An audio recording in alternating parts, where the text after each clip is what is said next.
Hendri Septa secara khusus memanggil Kepala BPTD atau Balai Pengelola Transportasi Darat Wilayah 1 Sumatera Barat, M. Majid, untuk melakukan audiensi di Rumah Dinas Wali Kota Padang pada Kamis 21 Maret 2024. Hendri Septa menjelaskan bahwa Jalan Bypass Padang merupakan jalan nasional yang pengelolaannya di bawah instansi pusat, termasuk kelengkapan fasilitas jalan lainnya berupa marka jalan dan juga traffic light.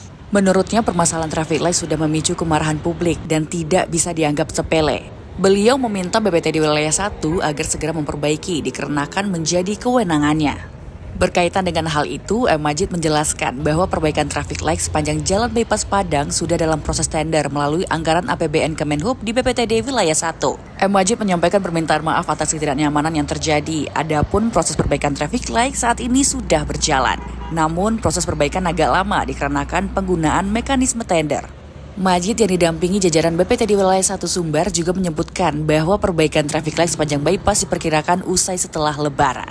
Sehubungan dengan hal ini, Hendri Septa meminta agar Kepala BPTD Wilayah 1 Sumbar mengawal proses perbaikan traffic light di sepanjang Jalan Bypass Padang. Adanya kejadian ini semakin membahayakan warga yang berlalu lintas di jalan tersebut.